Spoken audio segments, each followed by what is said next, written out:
Damn les gens, j'espère que vous allez bien. C'est Madin Chef et c'est un plaisir de vous parler aujourd'hui. T'es un petit peu con que c'est du plagiat quand même. Damn. Alors aujourd'hui ce sera pas le top 5 des films les plus attendus des internautes, ça sera mon top 5 des films qui sont sortis en 2014. Ce top 5 c'est que mon avis donc c'est sûr il va pas plaire à tout le monde. J'ai eu du mal à choisir parce qu'en 2014 j'ai pas eu vraiment de grands coups de cœur au niveau des films, donc ça aurait fait un top 36, ça aurait fait 36 minutes, ça aurait été trop long. De plus certains films ne s'ajoutent pas à la catégorie vu que je les ai pas vus comme Interstellar, Le Hobbit, Exodus, Expendables 3 et j'en passe. On commence le top 5 avec un film français, donc ce sera pas Samba, le film réalisé par Eric Toledano et Olivier Nakache, ou Lucie par Luc Besson, La crème de la crème de Kim Chapiron, mais un film bien plus dramatique. 24 jours, la vérité sur l'affaire Ilan Halimi. Ce film réalisé par Alexandre Arcadi raconte l'histoire vraie de Ilan Halimi qui a été séquestré et torturé par le gang des barbares.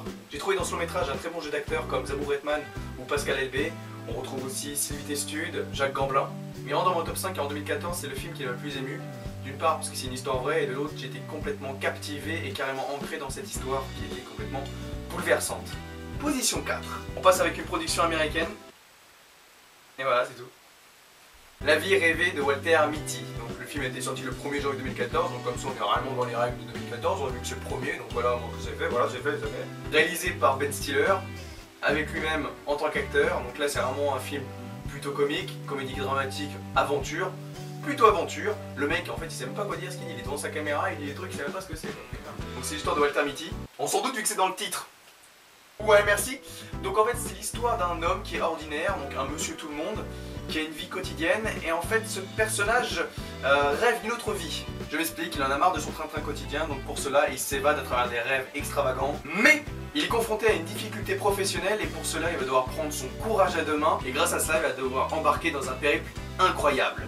Donc grâce à cela, il va pouvoir vivre ses rêves. Donc sa vie va devenir ses rêves. Donc ses rêves seront une réalité. Donc ses réalités, ça va devenir sa vraie vie. Donc dans sa vraie vie, ça devient ses rêves. Ça va... Je comprends même plus rien à ce que je dis. Un film amusant, drôle, poétique, qui sort un peu de l'ordinaire, avec Ben Stiller en premier rôle. Disparition.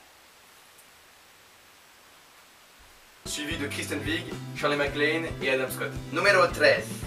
Tiré encore d'une histoire vraie, entre fiction et réalité, American Bluff.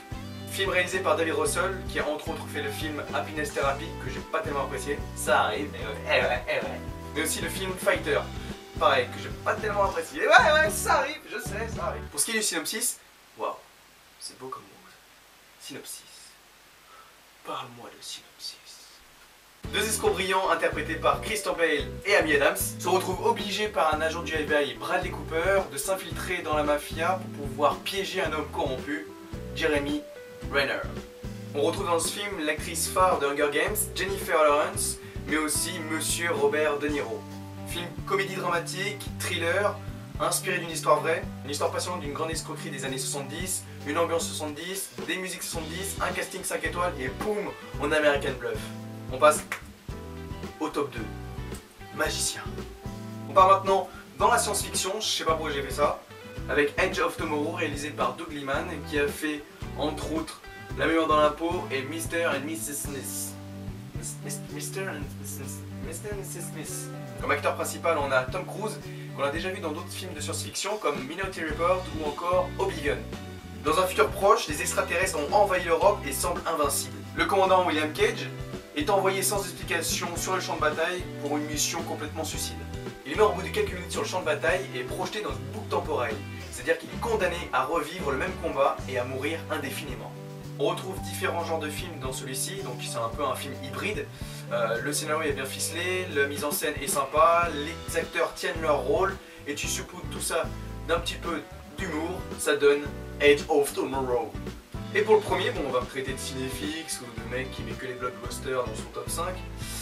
J'ai nommé Les Gardiens de la Galaxie.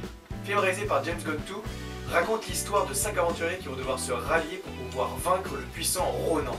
Petit tour au niveau des acteurs, Chris Pratt ou Chris Cross, je sais pas comment on dit ça, donc Chris Pratt, qui incarne donc Star-Lord, alias Peter Quill. C'est un peu l'humain de la bande, en fait, le mec un peu, le seul qui est un peu normal, enfin un petit peu déjanté mais normal. Cet acteur on le retrouve dans les films Wanted, Jennifer's Body, Le Stratège avec Brad Pitt, Her avec Joaquin Phoenix et aussi dans le dernier Jurassic Park, Jurassic World. A ses côtés on retrouve Zoe Saldana qui incarne Gamora, une humanoïde à la peau verte. L'actrice avait déjà la peau bleue dans Avatar. Elle a joué aussi dans Colombiana, Blue Ties de Guillaume Canet et aussi Les Brasiers de la colère aux côtés de Christian Bale. En troisième position, Dave Bautista qui joue le rôle de Drax le Destructeur, qui est un chasseur de primes avec une super force. Cet acteur est plus connu en fait dans le monde du catch. Pour les deux derniers protagonistes, on retrouve Rocket, un raton à laveur fin tireur qui est doublé par monsieur Bradley Cooper pour la VO, et Groot, qui est un arbre humanoïde qui est doublé par monsieur Vin Diesel en VO, en VF, en chinois, en espagnol. L'acteur a répété 1000 fois la phrase « Je s'appelle Groot ». Voilà pour les 5 héros du film. Pour le méchant, il est interprété par Lee Pace. Il joue le rôle de Ronan l'accusateur. Ceux-ci jouent dans les films comme Le Hobbit, Lincoln et les Twilight. Alors pourquoi ce Marvel n'est pas le dernier X-Men, The Amazing Spider-Man 2 ou encore Captain America 2? J'ai passé de très bons moments en regardant ces trois films, mais j'ai préféré Les Gardiens de la Galaxie. Il s'agit du premier film tiré de cet univers qui ne soit pas centré sur un membre des Avengers. Ça change un peu des Thor, Iron Man, Hulk, etc. On a une différence quand même essentielle par rapport aux autres blockbusters, c'est-à-dire que là, l'univers de Les Gardiens de la Galaxie nous offre en fait des personnages qui sont complètement loufoques et qui ne se prennent pas au sérieux. Voilà, c'est tout pour mon top 5. Groot, je te laisse le mot de la fin. N'hésitez pas à partager la vidéo si vous avez aimé, mettez des j'aime, mettez des commentaires, partagez, faites ce que vous voulez. On se retrouve très vite, donnez tout au cinéma, cassez tout au cinéma, vous êtes les meilleurs. Boum!